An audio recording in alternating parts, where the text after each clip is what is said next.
Ladies and gentlemen, today is December 13th, 5:30 p.m. Calling into order our special commission meeting. Madam Clerk, will you call the roll, please? Yes, Mayor. Mayor Denzinger. Present. Vice Mayor Rose. Present. Commissioner Landsman. Present. Commissioner Machadi is absent. I know she's in the building, but she's absent at roll call. Commissioner Velasquez. Here. Mayor, you have a quorum. All right, thank you. Chief, will you please lead us in the Pledge of Allegiance?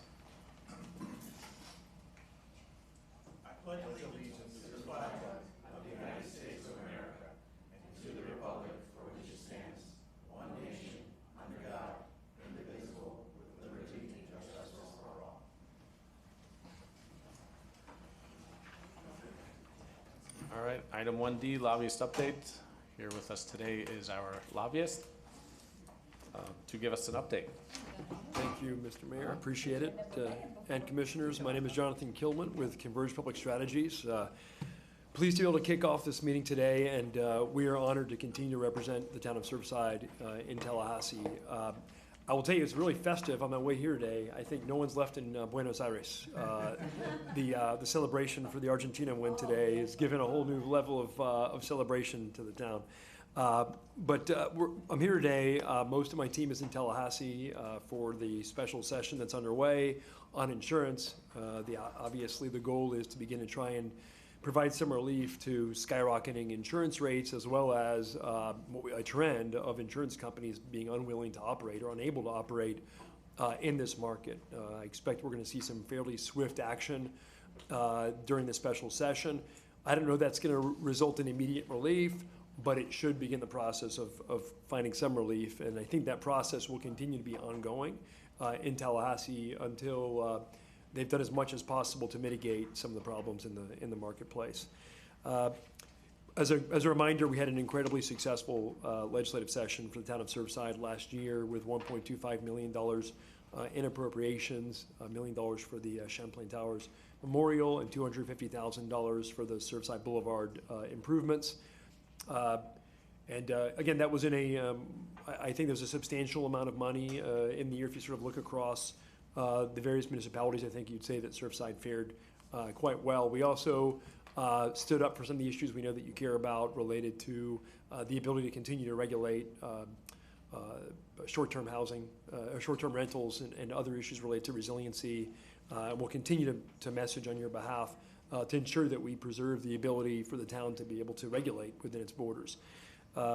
Priorities of the Speaker and the Senate President that have been articulated, I'm going to give you a quick run through. I think, based on my understanding of the priorities of the people on this commission, you may be pleased to hear the number one topic is resiliency, resiliency, resiliency. I had a feeling you were going to say that.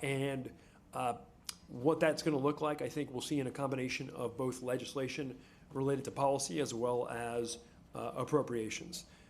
Number two, as I already mentioned, insurance. I think that this special session is the beginning, but I think we'll see additional activity during the regular session.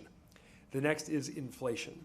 And the next one after that is affordable housing. I think I would sort of interweave those together. We have affordability issues developing in the state, in part to things that policy can affect, in part to the fact that we are an incredibly popular destination for people to move to these days.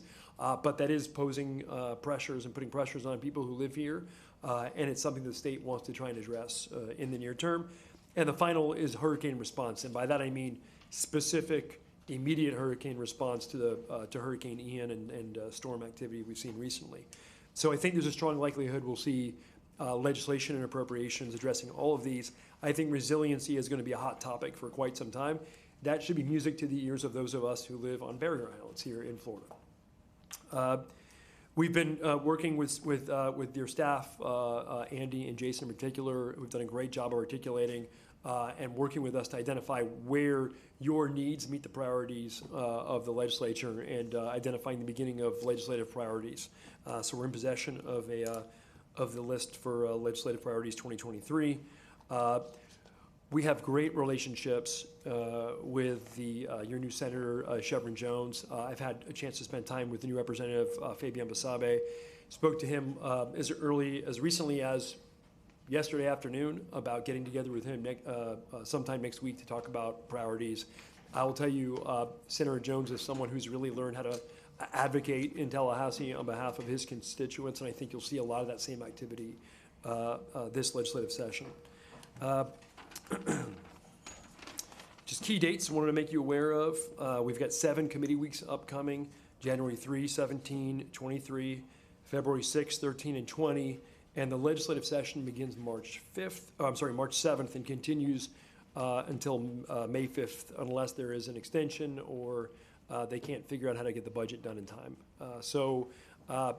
Really excited about, we have a very significant new crop of legislators because of redistricting in Tallahassee. To me, that creates kind of a new atmosphere of opportunity, people looking to solve problems. It really feels re-energized. Maybe a little bit of that is we're sort of beyond COVID, and a little bit of that is simply an entirely new crop of people who bring their new ideas and new energy to the table. I think that is a good thing. The fact that you've got one non-incumbent and one incumbent legislator in Tallahassee, I think works well for you. And I think based on my experience so far with Representative Basabe, I think he's going to work really hard to try and deliver results for his constituents. Thank you. Any questions? Great. Yes. Sure. Yeah, thank you very much for the update. That was great. And I do agree with Mr. Basabe. I think he's going to do amazing things.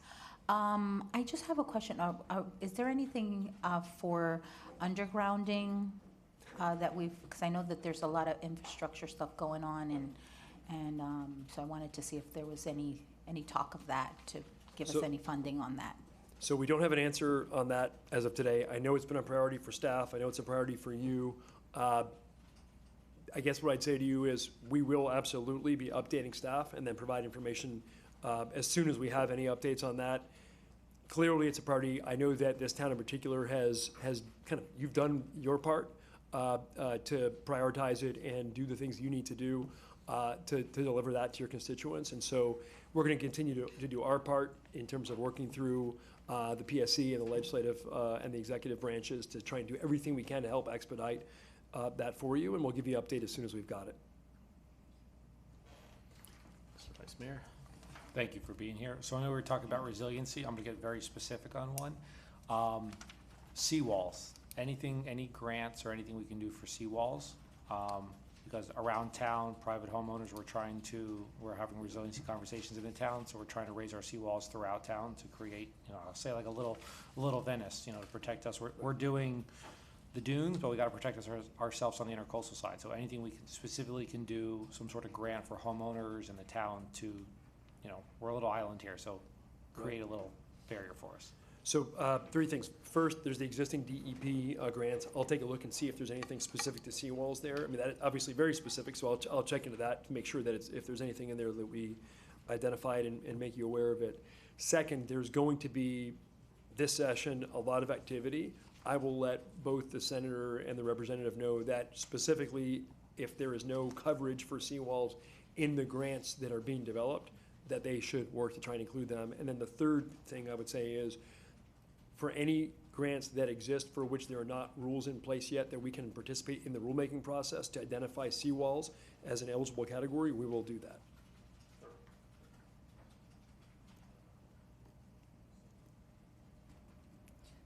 I would just like to agree with Vice Mayor.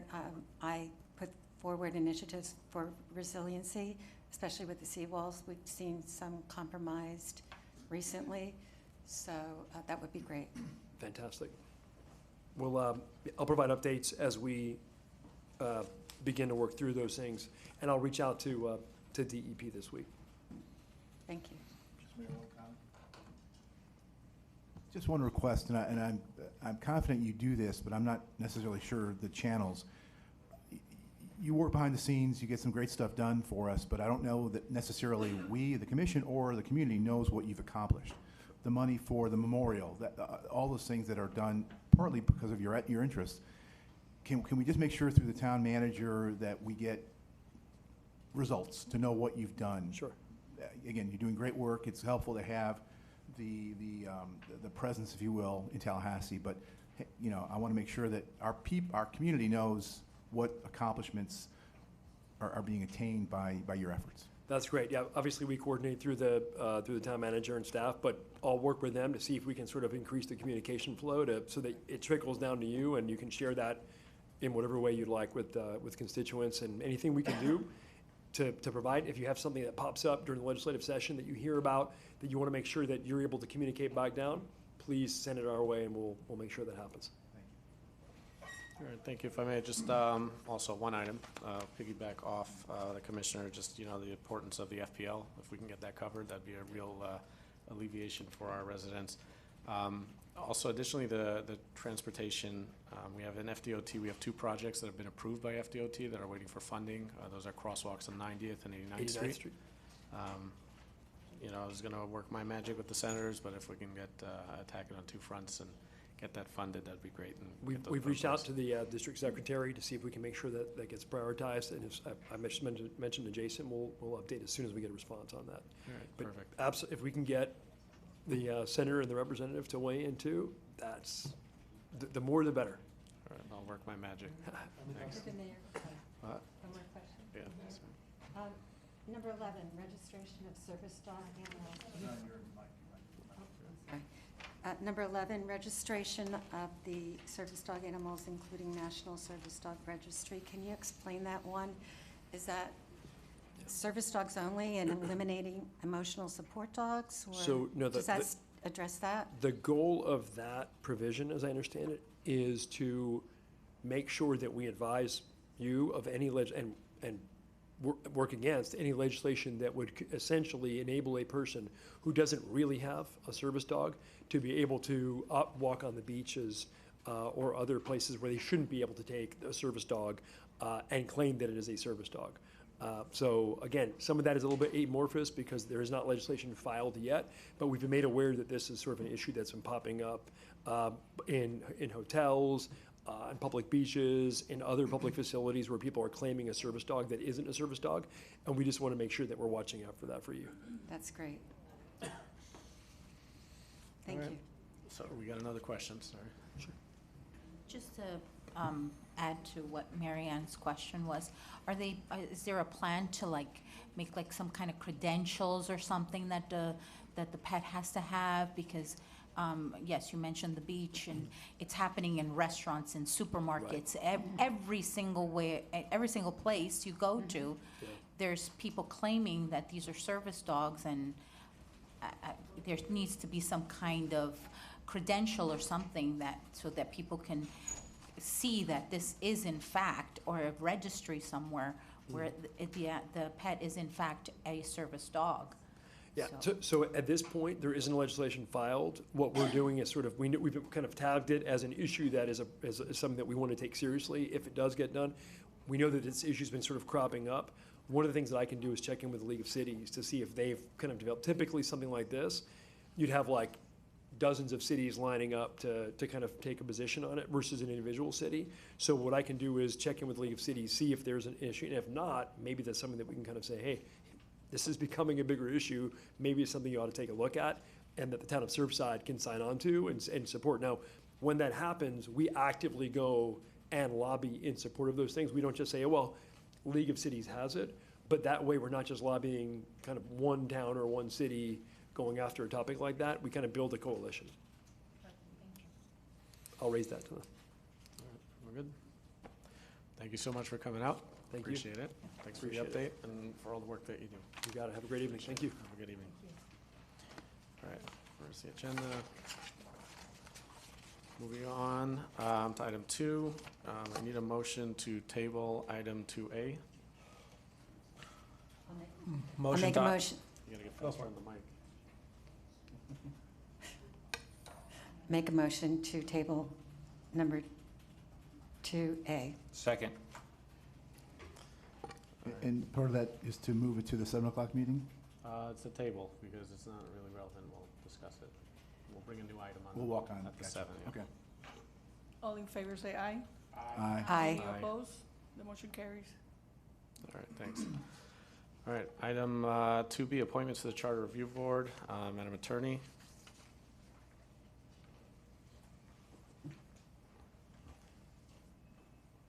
Good evening, everyone.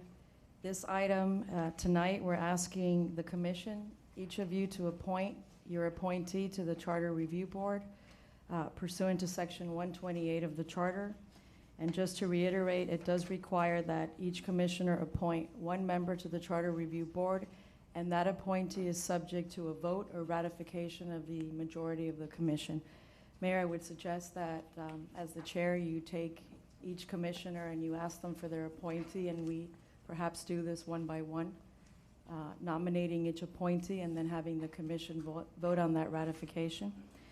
I would also like to mention that Section 31 of the Charter and your code requires that all of the appointees to this board be registered electors of Miami-Dade County, as well as residents of the town of Surfside, and their legal residence is here in town. This committee or this board will be subject to Sunshine and Florida's public records law. It will have minutes, notice, public participation as required by law. The board is also subject to our town code rules of procedures for boards and committees. That's Section 2-204 of the code. And pursuant to that provision, the mayor is also to appoint and designate a liaison, a commission liaison to the Charter Review Board. And as per the code, that liaison has a limited role on the Charter Review Board. It's mainly to advise the commission of what transpires at the Charter Review, as well as answer any questions from that board. I'm here to answer any questions if you have any further. Well, if I may, there was another role that you stated before. If you can clarify that, please. Yes. Section 31 of the Charter also provides that the mayor and the manager are ex officio members of the Charter Review Board. What does that mean? That's an old Latin term, and it basically means that you can attend the board meetings, you participate, but you are non-voting members of the Charter Review Board. It's somewhat redundant. You have an ex officio member and you also have a liaison. And I would also like to point out the liaison and the ex officio member are subject to Sunshine with respect to your role on the Charter Review Board as well. So to understand that, it's going to be an issue if, for example, myself and another commission sit at on the same board. Well, we would notice the meeting and we would advise that two or more commissioners, the mayor, two or more or other commissioners may be present at the meeting. But basically, you cannot discuss Charter Review business outside of the meeting of the Charter Review. Can you discuss it meeting. in the meeting? You can discuss it in the meeting as a charter. You guys have questions apparently, so. Is the meeting televised, or is it just, That's up to the will of this commission, if you would like those televised. It is a public meeting, open to the public, it will be noticed, et cetera. So the public can participate? Yes, and there will be a public comment section in the agenda, just like any board or committee of this town. All right. How many times a week is this committee meeting? Just so people understand, because this is a fast. Yes, board. it is. I It's laid 45 out a days, if I'm not tentative mistaken. schedule. It's on the second page there of the discussion item. Page 6, actually. So you're required to start the process within 45 days of the board being established. So assuming that the board is established tonight, within 45 days, the process must start. So we envision that somewhere between the week of January 16th and the 27th, the board would hold its first meeting, basically to review the purpose and the framework of the process, nominate a board chair and a vice chair, also receive orientation regarding Sunshine and public records law, and then lastly, schedule future board meetings. Thereafter, sometime the end of January 2023 through May, we anticipate that there would be 4 to 6 meetings of the board, meeting up to twice per month. By May of 2023, the board has its final meeting and would submit a draft recommendation report to the commission with those items that the board recommends for charter ballot questions. And then June 23 or July 23, the commission considers that final report and makes a decision as to which items will go before the electors as charter amendments. And then finally, in November of 2023, there will be a county special election where those items will be presented to the town voters. Again, this is a tentative schedule. The clerk and I worked on this based on the parameters that we're required to complete and start the process. Question? Okay.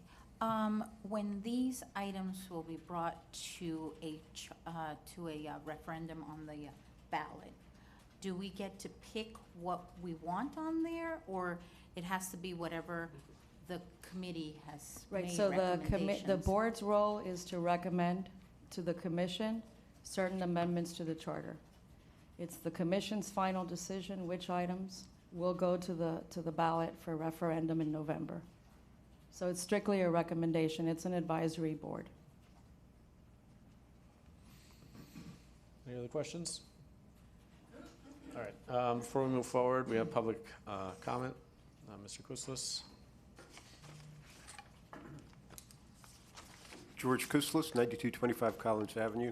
You have a number of good candidates in front of you to choose from, but I wanted to speak specifically about a couple and offer my support for their candidacy.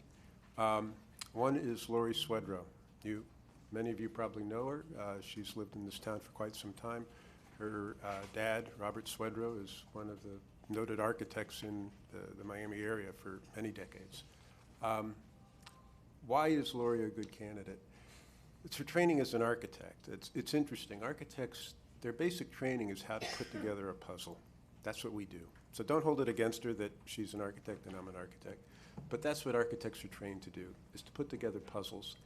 And a code, or the charter, because the charter really reads like a code, is a puzzle. You can't just look at a line item that you don't like and say, I want to fix X. Because a lot of people, it's very easy for them to say, I don't like X, and they'll change X. The architect is really trained to change X, understanding what it does to Y and Z. And that's what's important. So you have somebody that can look at the entire thing and see what moving the parts around does to it. So that's why I hope you will appoint her. The other candidate, Daniel Deitch. Obviously a name from the past, mayor here for about 10 years, and present at the original, or not the original, but the previous charter 10 years ago. Why is he important? Because you need somebody, I think, that is able to speak to why was the charter written the way it was back then? Why were things put in? What were the conditions then that created those specific provisions? And what's different now? What would they have done differently the year after having made a mistake that they didn't realize they had made? You just don't know, and having that expertise is valuable. It would be akin to having James Madison right now hanging around telling us what to do with the Constitution. It's invaluable. So I would hope that you would also appoint Daniel Deitch. Then you have a number of other good candidates. I personally really like Ezekiel Singer. He came to me as a client, and immediately, just one of the nicest, brightest, most charming people I've met in town, and he immediately wanted to engage himself with the town on the tourist board, and is now sought out to be a part of this. He's the kind of person that seems to immediately wanted to make themselves a part of our community. So anyway, I'd hope you take those three names seriously. Thank you. Thank you, Mr. Kuslis. All right, closing public comment at this time. Moving on, I guess we will start with your elected persons and then just do a vote and work our way through. Left to right, is that? You want to do left to right? You love to talk, come on. Go. I'll be pleased to go first, Mr. Mayor, thank you. And just a note, I'm thrilled that we actually have 10 applicants for this Charter Review Board. It started off slowly, frankly, and we've just received applicants kind of over time. So as we'll discuss our individual selections, things have changed to a degree with people that have applied or expressed interest recently. So again, pleased that we have 10 residents that want to be part of this. We obviously will choose 5 of them. Do I make a motion to do that? I do. I would like to make a motion to nominate or appoint Peter Zuckerman to the Charter Review Board. Are we going to call the? Wait, do we get to ask questions? We could, I guess, yeah. Probably need a second if you want it, yes. I'll second it. All right. Commissioner? I noticed Give me a second, Mayor. Let me call the roll on this one. We'll do We it have one questions individual. before it's called. Oh, questions? Okay, sorry. I just noticed he didn't check whether he was a resident or a registered voter. Commissioner, you need to speak into the mic. I noticed he did not check off whether he's a registered voter and resident. Can you answer that question? To the best of my knowledge, he is both. He did this, electronically, and there's not really a place to check that. This is designed to do by pen. I'm confident our clerks will verify that. I actually can tell you that I saw him vote at the last election because I had to find him to get a license because he left it in here. Okay. I also witnessed him voting. I know exactly where he lives. Okay. So I actually, during our campaign, I Yes. actually went to his house and we did talk. I didn't ask So him I personally, do but know. but I the do clerks, know he I'm sure, lives will here. verify this. Is that? And each member will have to sign an affidavit Okay. after Thank the you. appointment. Thank you, that was my question. Any other questions? We're good to vote. All right, Madam Clerk, call the roll, please. Commissioner Velasquez, Yes, Commissioner Lansman, Yes? Commissioner Mashain, Yes. Vice Mayor Rose, Yes. Mayor Danziger, Yes. Mayor, the motion carries. Thank you. Commissioner Maishan? Yes, I would like to appoint Lori Swedrow. She is a friend of mine. She's a professional architect and comes to us with a lot of expertise. I like what she wrote about the charter is a living, breathing document that must be reviewed in the context of the state of our current community. And as she notes, she's detail-oriented and completing all tasks. And I can testify to her dedication and enthusiasm at pickleball.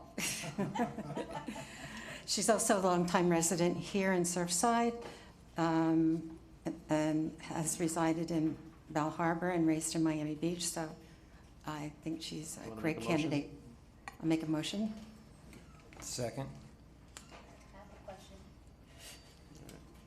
She didn't put that she was a resident on this either. Oh, Just joking. no, yes, she highlighted it yellow. Oh, because on this one it doesn't have it. Mine has, Oh, okay. Black and white. I was very detail-oriented in that. All right. So, yes. Anything else? Madam Clerk, call the roll, please. Commissioner Lansman, Yes. Commissioner Velasquez, Yes. Commissioner Mashain, Yes. Vice Mayor Rose, Yes. Mayor Danziger, Yes. Mayor, the motion carries. All right, Commissioner Velasquez? Yeah, we're going, we're gonna work through the commissioner, work our way up, but we can go left or right, doesn't bother me. All right. You wanna go last time? Yeah, okay. So for my pick, I'm gonna pick someone who has a lot of experience in government and has already served on some boards. I'm going to nominate Ben Jacobson as my pick. So I make a motion to. Did you well, pass the gavel? It's already, Jeff already took it at the beginning of the meeting. Pass the gavel and make a motion to nominate Ben Jacobson to the committee. You have the gavel, you can't do that. I'll second. He's got it. Madam Clerk, you're more than welcome to call the roll unless there's any comments. Is he a registered? Can I ask that question?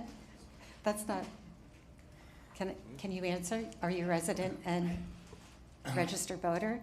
I think you can also have one other person to attest to that. but Commissioner Velasquez, Thank you. Yes. Commissioner Mashain, Yes. Commissioner Lansman, Yes. Vice Mayor Rose, Yes. Mayor Danziger, Yes, Mayor, the motion carries. thank you. Vice Mayor? I'd like to nominate Daniel Deitch, not only for the reasons Mr. Kusalo said, but the fact that if I were to pick three people in this town who could be on this board, I'd pick George, I'd pick Deitch, and I'd pick Karukin. Only one of them applied. With his experience as our mayor for the last 10 years, and also being on the charter review, I think will be very helpful for us, so that's my nomination. I second. Was that a motion? Yeah, that was a motion, it's nomination. I second. Any questions, comments? No, Madam Clerk? Commissioner Mashain, Yes. Commissioner Velasquez, No. Commissioner Lansman, No. Vice Mayor Rose, Yes. Mayor Danziger, Can I get a second? Look, you know, I have a lot of respect for Mayor Deitch, and I've gone to him many times for his input on things, but it's important to me that this committee is getting 5 zeros across. These are people that are reviewing our charter and recommending to me. I'm gonna have to say no. I want a 5-0 or at least a 4-1 on this theme. Mayor, the motion fails. Somebody else? Do I make a case again? I gotta pick somebody else. I don't know if you could bring it back. Yeah, I mean, I think he's a great person to be on there, like I said. I would hope you would reconsider him. Like you said, you've reached out to him, he's knowledgeable. Vote is no. So I think he would be a good person to have on there. I really think you should reconsider it. Like you said, you've reached out to him, he's knowledgeable, experienced. I think he would be a good person. I hope you'll reconsider that. So I'll make the motion again for Deitch, and we'll see what happens. I don't think you can make the motion. Somebody else would I have don't to. think you can make it. Sorry, if I may, you can make a motion to reconsider and see if that passes. Vice The Mayor. person who fails usually can't remake the motion. He was, he voted on the prevailing, he voted for the item, so I think he can. No, prevailing But means the then, winning wait a party. minute, No. Because that's not right. Prevailing means the If winning it's no, party. it's no. Wait, wait, Commissioner, please let me address this. The town code is pretty clear that only the prevailing party can bring an item back. Hmm? Yes. Yeah, So I'm asking you or Senator Landsman over there to reconsider your vote. Again, I'm fine with it. I have a lot of respect for him, but I need approval from everybody. Just to share more information, I have great respect for former mayor. He served our community for many, many years. One of my opinions about this election is fresh eyes. I want to have people on this board that have not necessarily served or have overly aggressive amounts of experience, because I want people to come into this thing with fresh thoughts, fresh ideas, and not necessarily some of the baggage or biases that they may have had previously. He's a great historian. He would certainly know a lot of the information about what happened in the past, but again, I want fresh eyes, if available, to really take current contemporary thoughts to address our very old charter. Can I just comment also? Yeah. Again, I think he brings great experience, and as Mr. Kuslis mentioned, he would also have experience as to some things that might need to be corrected, and also bring experience as to, or knowledge, why something was good 10 years ago and why it's not working right now. And I think that's the expertise he might see. He's the only one with vision and experience that might be able to see, you know, why we did this and why we might want to make a change. I wasn't going to say this, but I'm going to have to say this. And I'm so sorry, but to have seen this chamber filled with residents pleading this commission to not give away our town-owned property, and former Mayor Deitch sat there and let these residents come here 3, 4, 5 months in a row begging to not have this. And that was one of the things, the first work of order that we did on our previous commission was to ensure that our town-owned property would never be able to be sold, transferred, or leased without the commission, 4 members of the commission and 60% of voters to say yes. And that to me is huge, because to give away our town-owned land for $2.50 on a square foot of prime real estate is huge for me. And I'm sorry, but I cannot overlook that. And that's the reason why my vote is no, and it will stand no from here on. I'm sorry, but I cannot vote for this person. Wow. And I'm just not sure of the accuracy of that. All So right, so, I've been through that. guys, I think this shouldn't turn into a debate right now. It should be a simple process. Again, the meetings are open to the public. The public is welcome to come and comment. And hopefully he will come and give his input in that way. You know, it's not restricted. Anyone can come and make comments and speak to the board and bring these things forward. They can call the board members and make suggestions. This is not, you know, it's not a secret board. All right, so let's just, I don't know if you want to move on. What? Then I'll go with, if you're not gonna change your vote, then I'll go with Ruben Bravo. Any questions? I'll second that. Thank you. All right, Madam Clerk, call the roll. Commissioner Lansman, Yes? Commissioner Mashain, Yes. Commissioner Velasquez, Yes. Vice Mayor Rose, Yes. Mayor Danziger, Yes. Mayor, the motion carries. Last but not least. Thank you. Sorry for that. I'd like to vote for Clara Diaz-Leal, as she's been a longtime resident. She is very articulate, she has immense leadership skills. She's been living in our town for, like I said, a long time. She's been very involved in our town. And I think she would be a great asset for this committee. And that's who I'd like to nominate. Any questions? Madam Clerk, call the roll, please. I need a second. Oh, there you go. Okay, so the answer's no on that one? Okay, so then I guess I will. Excuse me, I'm going to ask the public to please not yell out to the commission. I guess I'll go with Esquilin. This is the second Singer. time, Mrs. Salzauer, please refrain from screaming at the commission, or I'm going to have to ask you to be removed. Sorry for interrupting.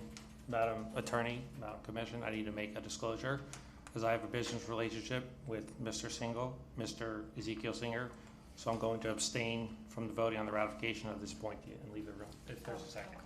Well, then maybe I'll just change mine to Gerardo. Wait, I'm sorry, did you make a motion for Do we Mr. have a Singer? second? I'd like to second that. Oh, okay, but because he has to leave, I'd rather have a 5-0 Well, you vote. can The have motion is on the 4-0. table. Maybe, okay, can I Madam Clerk. change mine I for second the Gerardo? motion. Okay, well, I'm removing Madam my Clerk, motion call the for ro- Mr. Esquilin. Can I vote for Gerardo Valdez-Stecky? I'm nominating him. No second? Okay, no second, sorry. Okay, then I guess it is Esquilin Singer. All right, you back up. But if nobody nominated, if nobody seconded Gerardo, I mean, we know him, you guys. Let's move on, please. Okay, all right, so then it is Esquilin Singer. I second. Ezekiel, oh, I'm sorry, because here it's not really spelled that, it's not clear, Ezekiel. Oh, it's Ezekiel, I'm so sorry. If he's watching, I apologize.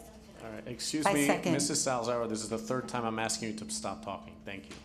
Madam Clerk, call the roll, please. Commissioner Velasquez, Yes. Commissioner Lansman, Yes. Commissioner Mashain, Yes. Vice Mayor Rose, abstain, Mayor Danziger, Yes, Mayor, the motion carries. thank you. All right, Madam Attorney, you want to add anything? I think we have our committee. Yes, Mayor, congratulations to all the appointees. We will be contacting them shortly to schedule the January kickoff meeting. One last item, order of business, Mayor, is the appointment of a liaison to the committee or the board, the commission liaison. I'm going to appoint Commissioner Maischeid, but I will also be attending as ex officiato. That sounds Italian and I'm glad of your decision, thank you. Because when you guys picked all the members, you guys kind of took this over and left Commissioner, Marianne please and speak into the myself mic. out. well, Commissioner Maischeid is in the DVAC committee, but. I it think she's gonna do needs better. amazing. Thank you, I Thank you, accept. Mayor. Thank you. All right, moving on to item 2C, driveway curb cuts. Commissioner Landsman, this is your item. If you'll introduce it, make a motion, and then, I will, thank you, Mr. Mayor. This is an item that came to me from our P&Z board, in addition to a number of residents that have asked the question about driveways and the width that is currently allowed. The reference to curb cuts indicates, and I'll ask Hector, our Public Works Director, to explain that in more appropriate terms, but basically it's the distance between one edge to another edge of a driveway that will accommodate 1, 2, however many vehicles you have. Current, and our town planner is going to share this as well, current allowances for a home that has 100 or less feet of frontage is for two single driveways, you can have 12 feet on each. If you have one single, you can have 18 feet. What's happened in the last number of years, since this was made at 18 feet, is vehicles have gotten larger, wider. We have a lot of residents that have SUVs, minivans, and they tend to be much wider than other smaller vehicles, and 18 feet can be very limiting to be able to fit 2 vehicles. I wanted to bring this to the attention of the commission to increase from 18 feet, and I'll propose increasing to 24 feet, which basically takes the 2 singles that can currently be 12 feet each, putting them together 24 feet. That will accommodate 2 vehicles nicely. In addition, it's only 6 extra feet for the curb cut. Currently, if you leave the curb cut at 18, your driveway can actually be 20, 24 feet, but it kind of has to go in and doesn't really accommodate the access from the street. Number of advantages, and again, town planner and Hector, our Commissioner, public works director. if I could get a motion, we'll get public comment, because if we sell the whole thing now and then the residents get up, let's keep it for internal. Question, no. Oh, yeah. I'd like to move to adopt this and move it forward to first read. And I need- Second, but I have comments.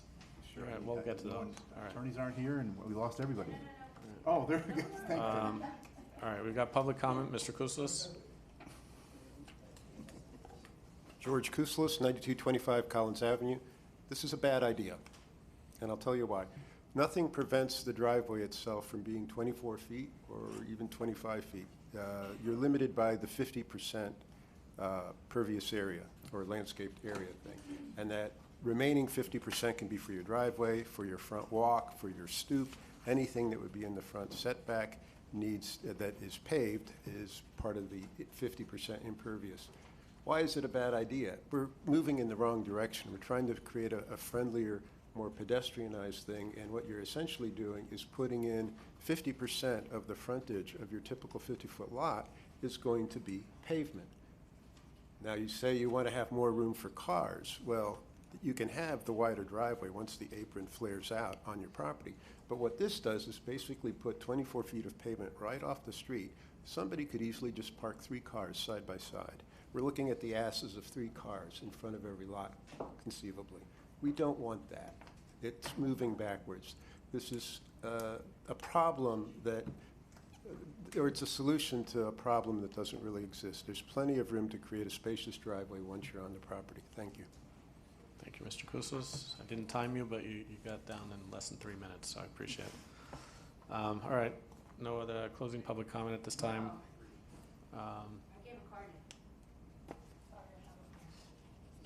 Bloody heck. All right. Mrs. Salzauer. Thank you, Sandra, for making me look bad. Appreciate it. Aliana Salzar, 9317 Bay Drive. I agree wholeheartedly with Mr. Kouslis here on this issue. We do see eye to eye on some things. This is too much pavement. I know where this started. I was at the meeting. This was a resident who came and said they needed more room on their driveways. It's someone who's friends with some of the commissioners, and they own some very, very large vehicles, some SUVs, some Land Rover type vehicles. And so they wanted more pavement for the larger vehicles, 2 or 3. This is the wrong direction. Again, we're trying to be eco-friendly here. We're trying to make this more green and more walkable and more livable. And I know that we all have friends, and yet, you know, when you're elected there, you have to be able to say no to your friends, even if it means they can't fit their 3rd Land Rover on their driveway. Those are the wrong direction. And sometimes people are being used or misused or misled about that this would benefit the town, when this clearly wouldn't. More pavement, bad. More permeable area, more greenery, good. And that's why this should absolutely go nowhere. Unfortunately, it doesn't serve the needs of the entire community or the environment, but thanks. Thank you, Mrs. Salzauer. All right. Did I forget anyone else? No. All right. Closing public comment. Commissioner Landsman, if you want to rebut and comment on some of these. A few additional comments, thank you. Again, the driveway itself can be wider than 18 feet currently. Some have done that, and the curb cut then comes in more narrow because that's 18 feet. So the driveways in many cases are beyond 18 feet already. I will also require, and Ms. Frankel will assure that the pervious requirement will not change. The pervious requirement for permeable area is not going to change. So if a person cannot add the extra curb cut for pervious reasons, they won't be allowed to do this. The only change here is really the curb cut which is just a foot of concrete that will be flat so that the car can drive into the driveway, which again, currently can be more than 18 feet. So we're not changing a lot here. We're simply accommodating people driving straight into their driveway as opposed to having to go around a corner. That's about the only change. And again, I hope other commissioners might have opinions and thoughts as well. All right, thank you, Commissioner. I appreciate you clarifying that. Commissioner Maishad? I think 25 feet is unnecessary. I think it's overpaving the town. I think it decreases the green frontage of each. And in speaking with, and maybe we can have comments from Hector from staff, if that's all right. He mentioned in my briefing that 18 foot is good. It's good for water flow. And maybe Mr. McGinnis wants to comment on the stormwater runoff, that 18 feet is better for that, 25 feet is too much. Thank you. All right, thank you, Commissioner. Any other questions? Well, yeah, so, like I said, the pervious area doesn't change. I completely get it, 18 to 24, 25. It's just we're talking about the actual curb cut, the swale, so the pervious doesn't change. I do have two comments. One is through the mayor, if Hector will answer about the water flow, because that would be my one concern if that's going to change our town. And then I do have another separate comment that's kind of twisted in this. Good evening, everyone. Hector Gomez, Public Works Director, Mayor, Vice Mayor, through the Mayor. Can you repeat the question just to understand? It sounds like it's two different questions there. Well, this is just one. The other one's going to be for us to discuss. It did the extra 6 or 7 feet water runoff, the way it's going to flow to the storm drains. That's, I guess, the question. If we're giving up the curb cut, So let's establish. We're only talking curb cut because I get it on a regular driveway, like Fred said. The curb cut itself is a water conveyance system. The curb itself, its main purpose is to transfer water from a higher elevation to a catch basin, to a collection structure, which is your catch basins. You see them in the corners. So what you're in essence doing is you're converting what's currently an F curb, because you have two options in front of your property. An F curb, which is raised by 9 inches, then of a valley corresponding to it. The valley is where the water flows, to a valley gutter, which is where both points are dropped and you kind of have like a really expanded V shape. The water flow will always remain in that, depending on how well defined that valley is. The trade-off is when you go from an F curb to a valley gutter, F curb, you have now 9 inches as of a drop-off. Now that drop-off, depending on how you build a driveway, can create an issue with water flowing into the property. The more you open that up, the more that situation is created. If built properly, in theory, the gutter should just always transfer the water. I hope that answers the question.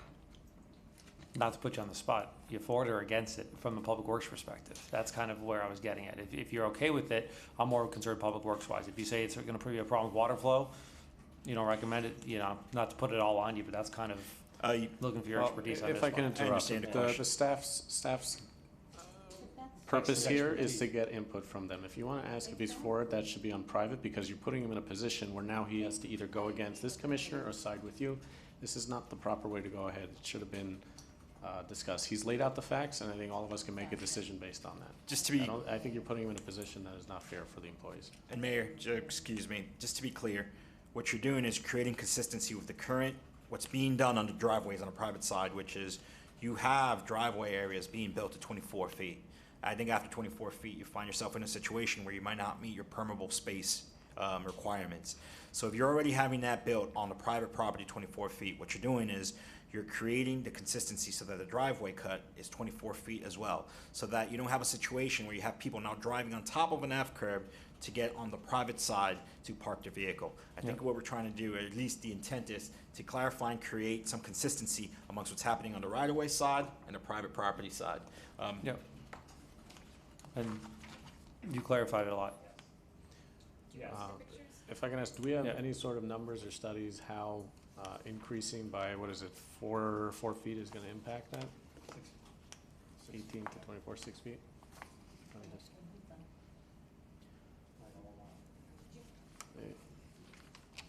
Still going? I'm sorry. Well, it was separate. It's kind of- yes. I love the picture. That's exactly it. So you're Thank you basically, for that, by the are way. you widening, you're basically saying, correct, that could be a walkway. That's how, for example, my house looks, is exactly the same thing. I have an 18-foot approach and a 25-foot opening like that.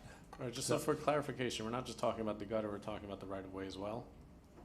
Yes, so when we calculate permeability requirements for the front yard, we don't include the right-of-way in those calculations. That has to be on your property. Right now, the code allows for an 18-foot curb cut if you're having a single curb cut, and that approach to your property, even though it's 5 feet, it's the approach to your property, is allowed to be 18 feet, and then you can have up to 50% paved in that front yard space. So this is an application that came through recently. That's why I had this. So this would be approved, just to give you an example. And then, do you want to see other examples? Okay. So this is an example of a homeowner, and she was complaining because that square cutout ends up getting muddy. But this meets code, the current code. This is another example somebody did. There's a few of these around town where they have that kind of dip there. This is an older driveway.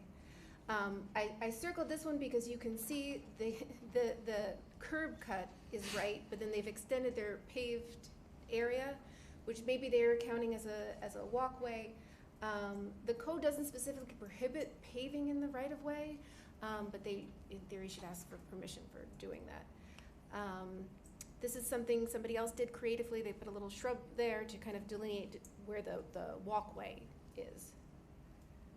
I just brought these up so you could see. Yeah, very helpful. One of the points that I made is about the main entries, and that goes back to what Mr. Kusala said. What we don't want is to have, some people have done this without permits, but have 3 cars parked onto the street. The area that we're talking about in terms of additional pavement is going to be about 5 by 6 if you extend to 24. So it's about 30 square feet that the town is losing in permeable space. Just for your That was my knowledge. one comment, I'm good. And then the other one was on, because I know it's been emailed to us, it was emailed and brought up to us. And if you want it on a corner property specifically, if somebody wanted to have double curb cuts because you meet your pervious area, I'm all for it. I know there was somebody got cited on 95th and Bay because they had a natural double curb cut and they drove on an area and they were told to put back, but I'd rather keep cars off the street. So anyway, we can keep cars off the street and block it. I'm okay on corner properties if there's a double curb cut if you meet the pervious area. So that was kind of just another thing to discuss when it goes to P&Z or to us again, that if there's a double curb cut on corner houses, if you meet the pervious, that would be okay. Just to reply, and thank you, Madam Town Planner, thank you, Hector. 2 things. One, in full disclosure, I just recently did increase my driveway to 18 feet with my curb cut and my driveway, and I fit the 2 cars that I happen to own that appropriately. They're one's a medium-sized SUV, one's a small SUV. They fit well. If in fact they both decided to open the doors on opposite sides, they would clash and cause body damage, but hopefully that won't happen. So I'm okay with 18 feet, and this My power change- company will hit that, don't worry. This change does not require someone to go beyond 18 feet. The public seems to think everybody's gonna increase their driveway to accommodate a fleet of vehicles. 18 feet for the curb cut, 18 feet for the driveway, or wider, or 24 feet is not gonna allow for 3 cars, 3 SUVs. No one's gonna park 3 vehicles in their driveway, which is 24 feet, unless they have smart cars perhaps. The other piece to consider, I have 1 less vehicle on the street now. I can park 2 cars in my driveway. 1 does not need to be on the street. We are trying to have more walkability, more accessibility, more safety for our public. If we get cars off the street into a driveway, we accomplish part of that goal. Thank you. All right, 1 second. Yeah, give me a chance. Relax. I've got this. Thank God, finally. Okay, I totally agree with this. I think it's important to try to have more cars on people's lots. I don't see this as an issue. I see this as a plus. I personally, in my former house, I could put up to 3 cars on my lot. We had the 2, we would move the cars to the side and we put 1 over. And it keeps less cars on the street. And if we're trying to do walkability, this is important. This is very important for walkability. When I saw this on the agenda today, and I want to thank you, Fred, for putting that there, Commissioner Lansman, I'm sorry. I think this is an important thing. I support this, and I think it's good for our community. I think it's good for walkability. I think it's good for, also, if you're gonna be, if in the future you decide to put one-way streets, now people can have the option of having a wider driveway so that they can have 2 or 3 cars. Because right now, probably you can put 2. Now, you can put 3 cars on there. I don't see this as being a problem. And specifically, the fact that you're not changing the permeability of the lot. That's gonna stay the same. I'm okay with that. Like, for example, what I did, we did a little circle in the center with our beautiful palm tree that we brought all the way from Homestead, carried it ourselves, planted ourselves, and it looked beautiful. We added more nature to it. I put the clusias on the sides to give privacy and stuff, but that's what I wanted to add. Thank you. Commissioner Maishan?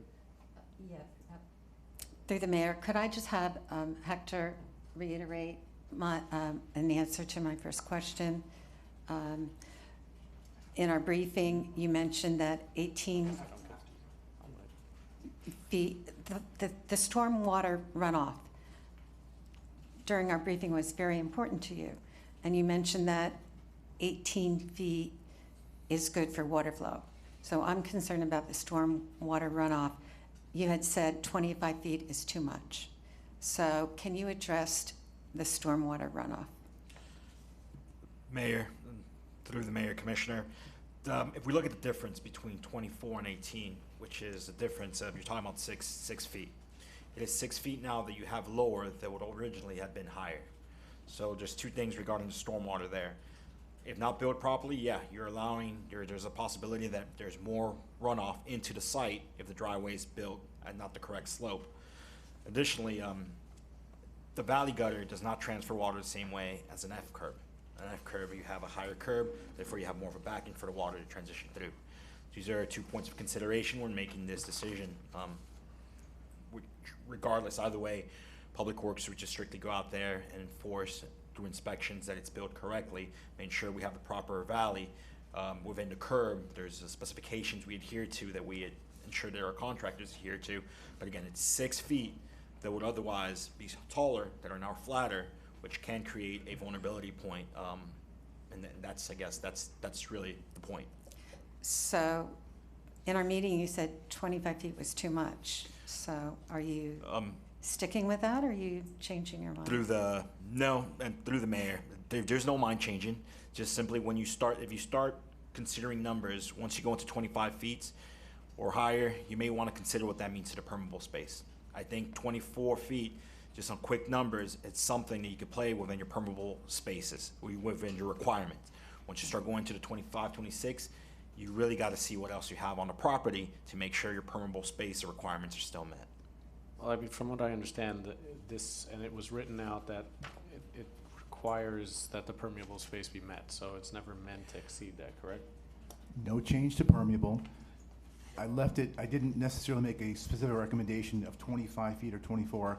After conversations in the briefing with Hector and the evaluation of some of the vehicles, I think 24, because right now you can have 2 single driveways practically next to each other at 12 feet each. 12 plus 12 is, well, 24. So I'd like to recommend this change be at 24 feet, not 25.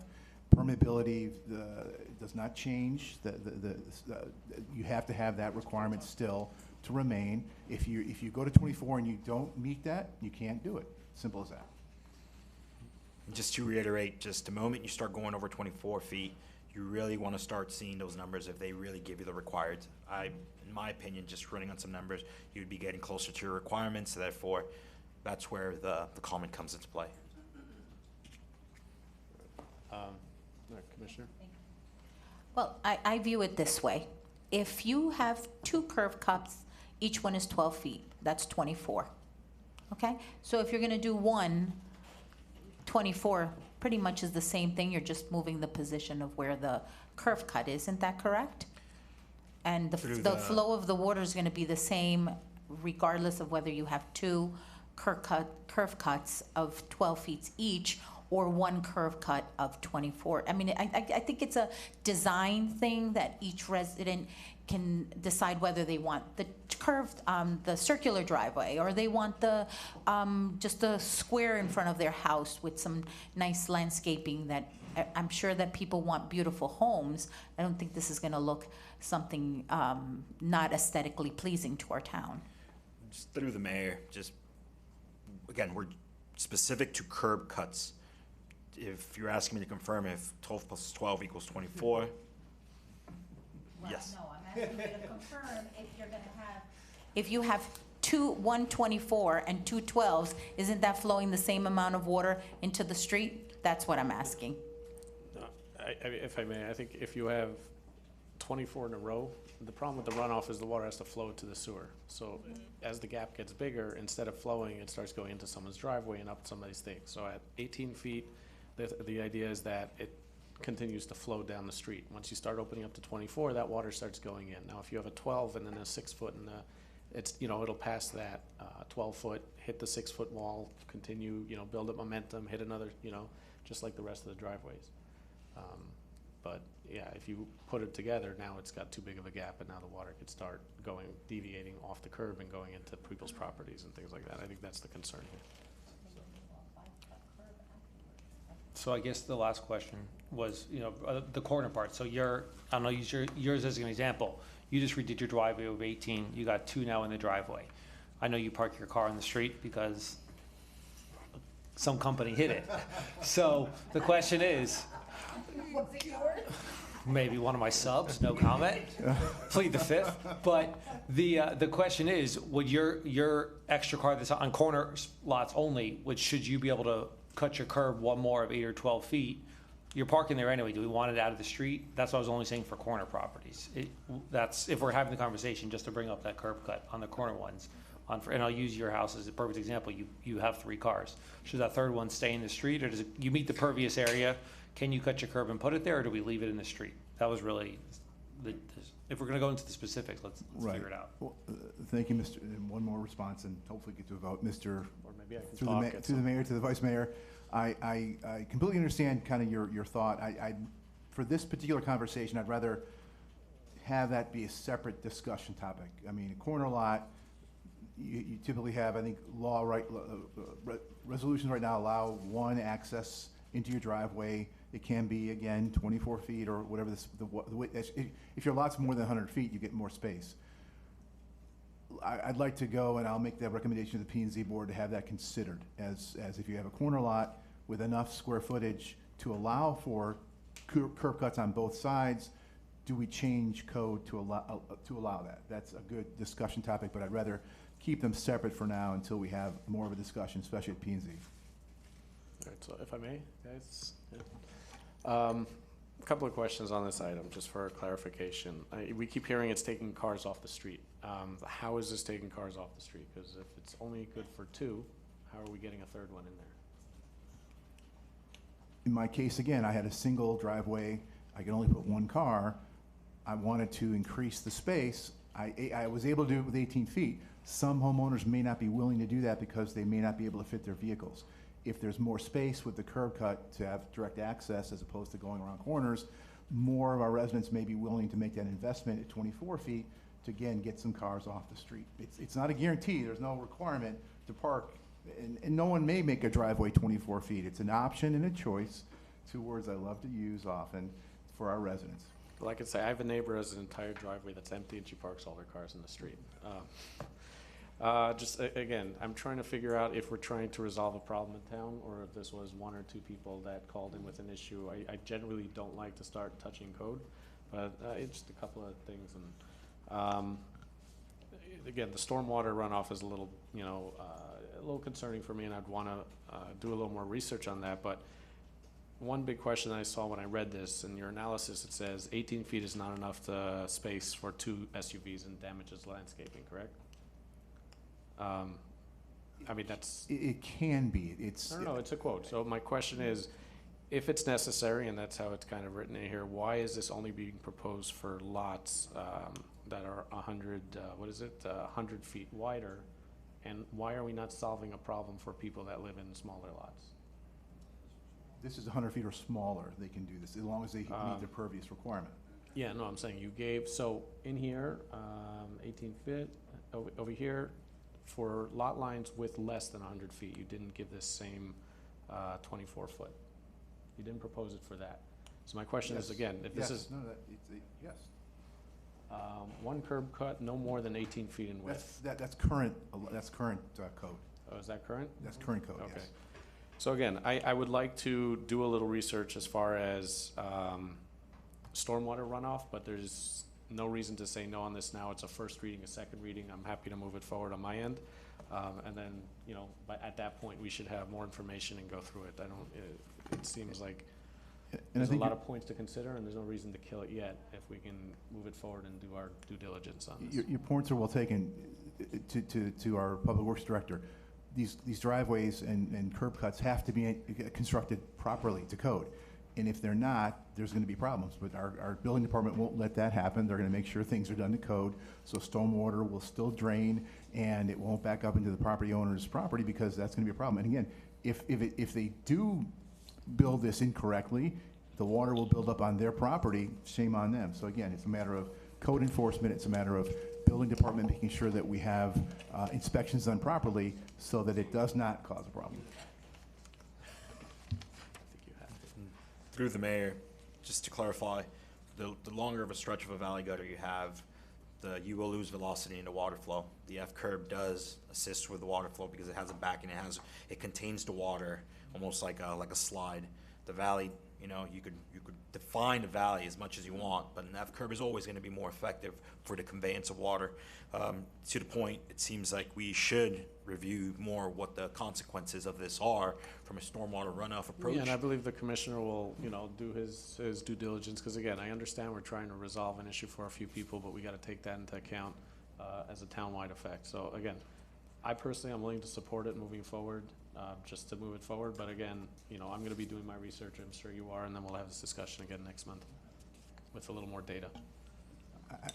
Again, it's not just one or two people that have asked for this. I've had several people ask me, P&Z to discuss this at the last meeting. You gotta be and they- careful, somebody's gonna pull a public records request now. The gavel's been No, it passed. has not been passed, I have not passed it. I You said- on passing it? I said coming up, after this vote. At this point, again, this is discussion. It would go to first read, and I'd ask that Mr. Rescio come up with the proper verbiage in an ordinance. All right, Madam, I think we're ready to vote on this. Madam Clerk, you want to call the roll, please? Yes, Mayor. Commissioner Mashine? No. Commissioner Velasquez? Yes. Commissioner Lansman? Yes. Vice Mayor Rose? Yes, so we can discuss it next time. Mayor Danziger? Yeah, again, I'd ask that you do a little more research on the other effects to it, and as will I, and I'm sure the other commission, but I say yes, yeah. Mayor, the motion carries. Thank you. I gave you the cards. I gotta pass the gavel for a minute. I will be back. Thank you. It's a good fun time. So, Motion. Mr. Landsman, want to introduce your next item? I appreciate the lively conversation about curb cuts. If you're at home watching, hopefully you didn't fall asleep. Next item is a broader discussion item, and we have some time to discuss it, but I'm not necessarily sure that I have the particular answer to the question I'm about to ask. And I'll try to do this briefly, I apologize. Before being on the commission, I spent 2 years on the P&Z board.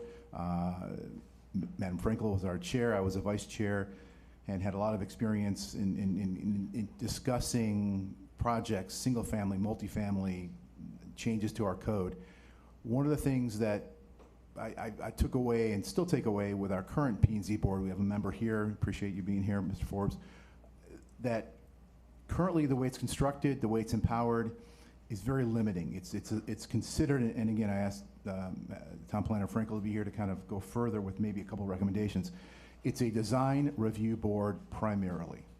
There's a very old design review guidelines, which we funded to update, and that's in process of being done. But the theoretical purpose of this P&Z board is to look at a design, say yes or no, and frankly, there's not a lot of power or ability for that board to make decisions or encourage changes if a project meets code and zoning they're kind of stuck. They can make certain touchy-feely recommendations. This color should change, maybe different feature here, a few more landscape items, et cetera. But there's not a lot that that board has that they can kind of use to help our town planner, our homeowners wanting to build new homes, to make interesting properties. One of the concerns that we've had for the last number of years is that we have a lot of homes being built in our community that are relatively large and boxy, square, or rectangular, two-story, to utilize every square foot of available options within our code. And that does take away from where our town has been in the past as far as design and architectural uniqueness and changes. So what I'm trying to ask here is, within the commission, within our town planner's office, maybe our building official, what can we do, if anything, to empower the board, the P&Z board, to do more, to be able to address and change and modify things, to actually help keep design, and the design review guideline changes and updates are part of that, without a doubt. But again, if a property currently meets code, there's not a lot that that board can do. And I remember from my early days on the P&Z board, Mr. McKinsey, who was one of our members, architect in town, he would show his frustration often, and he said the words, "Are we just checking the box? Are people coming here to present their projects? If the town planner says it meets code, are we just checking the box to say, yes, we agree?" Because that's often what happens, with some variations here and there, but not necessarily a lot. So that's the introduction. I'm going to open it for public comment. Mr. Kouslis? George Kouslis, 9225 Collins Avenue. There's the essence of good intentions here, but it's half-baked, and I'll tell you why. There's a concern that the houses are cubey and modern and somehow not fitting the neighborhood. Let's stipulate that that is a reasonable assumption. But the thing in front of you goes on to say, well, the problem is that all they are confined to right now is design review, and what they need to have is site plan review. Well, if design review isn't enough to influence what design looks like, then how is site plan review going to do it? I agree that at the moment, projects are basically checked off. I haven't seen one that doesn't pass through, and if that's the case, if it's just a matter of meeting the code, you don't need a town planner to, or a planning board meeting to conduct it. The town planner can just check off all the boxes and issue the permit. I think the town expects more out of their planning board and out of design review. The question is, how far do you go and how do you do it? And I think the key is the design review guidelines, because at the moment the design guidelines are out of date, and it's very difficult for any planning board to point to anything and say, hey, you got to do it this way, not that way. It's pretty clear. This is what we're looking for. So I think the updating of the design guidelines will be a big benefit, and they need to be updated, and you have the right person to handle that here. The updating should be done with an eye to give the planning board the tools and the teeth in which to make decisions, and not just create a design guideline that is like a picture book of what you would like the world to look like, but actually give them the tools to, and so that the planning board can do what it can do. Otherwise, there's no reason for the planning board's existence. And so the intent of the whatever you want to call it, that you put forward, the commissioner put forward, is good, but it needs clarification as to what you're actually trying to accomplish, because I think the sense that you've come to about the limitations of the planning board are correct, but the remedy at the moment isn't the right one, and I think the remedy lies in the design guidelines. Thank you. Thank you. And I'm happy to answer any questions if you have on zoning. Just a quick response, Mr. Vice Mayor. After our next couple of comments, Ileana Salzauer. Stealing this back. Yeah. Open and closed, no Ileana Salzauer. Perfect. Jeffrey Zomper.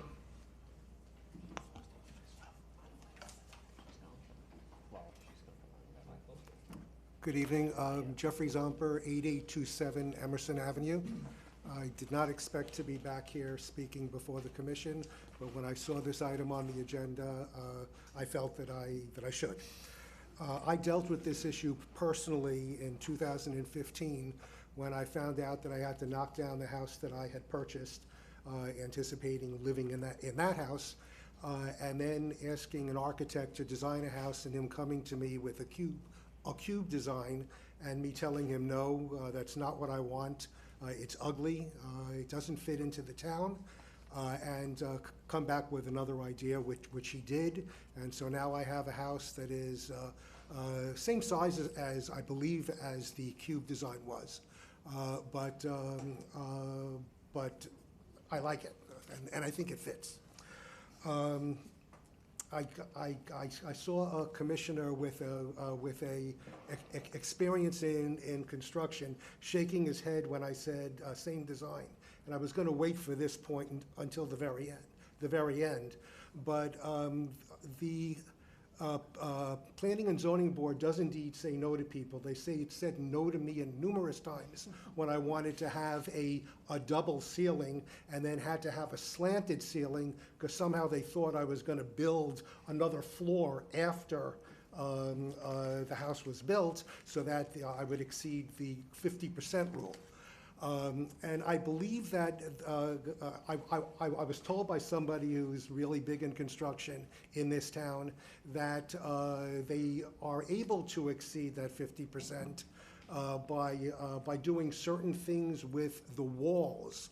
I don't claim to understand it, and I didn't at the time that I was told, but unfortunately, to the vice mayor, through the mayor, if that is the case, then this is probably something that you should abstain in voting on in the future, because if you can build a bigger house on the same size property, because of that, then there's a conflict of interest, or if the profit margin on a house like this is more than another type of house, it's a conflict of interest. But anyway, I'm not smart enough to determine whether this is something that can be done by the Planning and Zoning Board. I don't even know if it's legal to try to restrict this, but I hope that it is. All I can say is that if any of you are from the New York area, there's a community called Forest Hills in Queens, where if you want to go and look at multi-million-dollar horrendous monstrosities that look like row houses, that's what this town is going to look like. Thank you. Thank you, Mr. Zomper. You had the list. We're all done? All right. At this point, closing public comment. Hey, no, I'm joking. I missed it. Sorry. Mr. Forbes. No. David Forbes, 9001 Collins. I like sitting up there a lot more than sitting here listening to you guys. And you're right, that was painful about the curb cuts. Two things. I am on the P&Z board, and I think part of the direction you are going is great.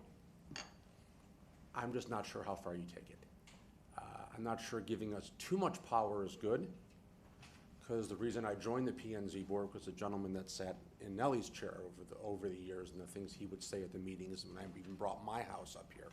I'm not sure we should have all the power in the world, but I think we don't have enough power. I think if I come to a meeting on Thursday and she tells me everything is okay, it's really hard for me to make any other decision except I might not like the color of your roof, or I might not like the fence or the tree or whatever. I am very limited once our town planner says that we're fine. Extremely. Really can't go outside the box. So I think in the direction you're going, I love it, and I'd love to continue to talk about it, and we should all sit down and try to figure out the best way for us to do this, because we should have a little more power. I'm just afraid too much power might be an issue. Thank you, Mr. Forbes. If I could, give me a second. Commissioner, if I could just get the actual motion that was put in, because I wasn't here. Ian, this is discussion. I want to. Is there a motion put forward? No motion, because we don't. No, motion. okay, we're good. No, I don't want to lead you into. I want to give town direction, and it'd be the town planner, the building department, to consider this, come back with perhaps next month with some options. And again, this is not designed to solve the issue. I don't know that I have the answer, therefore there's no resolution. I want to see us move forward. I want the most important board in our town, the P&Z board, to feel like they have some work to do and they have the option to say yes or no and do some things. With great power comes great responsibility. Well, if I can, before, we sit here and discuss for the next 10 minutes No, we're or not. finish the commission, the meeting is like, what are we working towards? It sounds like we don't have anything specific. There was no motion put in place. To give direction to the town planner. I know she put together some slides. Maybe we can punt on that because for lack of time, to come back next month with some options for changes. Maybe we don't need a P&Z board to review single-family homes. Maybe that's something we don't need to do. Legally, I'm not sure if we can eliminate that, but maybe we let that be the town planner to say yes or no based on design guidelines and based on code. I'd like to have someone, again, town planner, come back next month with some possible recommendations as to how we can change, not too much, not too little, but Not have something enough work to different. do. And just to be clear, we've already moved forward on a design guideline, which would put things more in perspective. And like Mr. Forbes mentioned, at some point, maybe if we can get things working properly, there may not be a need for a P&Z board to sit and review houses because everything will be black and white. But, all right, seems like we have comments. Nellie was waiting first. Commissioner. No, I wanted to just make a suggestion. Maybe a joint P&Z commission meeting where you get ideas from both sides. So we also help our town planner to get the ideas that we all have to bring this to life. I don't think that taking this away from the Planning and Zoning Board is a good idea. I think these should still have the perspective of residents of our town that we appointed for this, because then it's a moot point to even have a planning and zoning board. I think it's important to have resident input on building new houses, and all the other projects that happen in our town. I do think that maybe a joint P&Z, and we did it in the past, and we learned a lot of different things that day, and that's something that maybe we plan a meeting. It's up to you guys. I'm just throwing it out there. All right, if I could just move it along, we've got to end this meeting so they can prepare for the 7 o'clock, but. So, I'm in agreement. I think the design guidelines is the way to go. I don't want to see, and I'll just use a new house. If a new house meets code and somebody says, well, I don't like that your roof is red, and 5 people say, well, it meets code in every way, but I don't like red, I don't think a board should be able just to say, no, your house meets code every time. Otherwise, it's just everyone's perception or point. It should be, more black and white. Not just check the boxes, but they can give recommendations or suggestions, because we're putting experts on there that have some expertise in construction and design. So that's where I'd like to see it. And then to one of the previous speakers' comments, so I know your house. The reason you have straight walls is because you have a 50% second floor that's less. Your second floor is less than 50% or less, so you're allowed to go straight. When you go 50 to 80%, that's why the homes have articulation. So it's much cheaper to build a house with a second floor how you did it. But once you start going to a second floor, that's when you can do, your second floor maximum would be 1,125 square feet of your first floor. Your other one could be up to 1,800. So when you do that, that's why you have to start doing the average side setback. So it's not just, this has nothing to do with size, but I get what you were getting at. Thanks for the lesson. Guys, we got to end this. Because we still need a motion to move item 2E to the next meeting, and we've got to end this so they can set up for the 7 o'clock. Can we keep it quick? Yeah. Of course. I just wanted to say that I just think we need better design guidelines, and I think Judith is working on that, as was recommended at the very end of your last P&Z meeting, maybe in March. So I agree with that. So look, I agree with that. I would personally like to see the design guidelines come forward and start forming before we start talking powers and responsibilities. It seems like do you want to call a vote, or can we just see where it goes and bring it back as needed? Again, the reality is There's the no design motion. review guidelines it'll be months and months before that's even back to us, I'm sure. It's going to Possibly. take a long time. This is a discussion. It can be where we are, and I'll go back to the P and Z board and they can maybe make some recommendations, bring it to us. The joint meeting after If you that want, we might be a great can, idea. we could try to table this for the next meeting if we have the time at the Absolutely. end. No vote and needed, no table, yes. You want to table? So we need a motion to table this, for the Motion next to table this to a date, not date certain, but a next future. meeting if there's time, and then we'll discuss, Second. we'll hit it. To the next meeting. All in favor? Aye. Aye. Aye, all right. Just to Can I get a clarify, motion to Mayor? move item, I'm sorry? Just to clarify, next meeting, 7 o'clock today, Yeah, or yes, next ma'am. meeting? Okay. The item, well, we'll bring it in on additions and deletions. Can we get 2E to be moved? Motion to move 2E to our 7 o'clock meeting. A second on that? Second. All right, all in favor? Aye. Aye. Aye, all right. Motion to adjourn for setup. Second. Adjourn at this point, yeah, poor, because he doesn't have a lot of time. All those in favor? Aye. Thank you. We'll move it to the end of 9.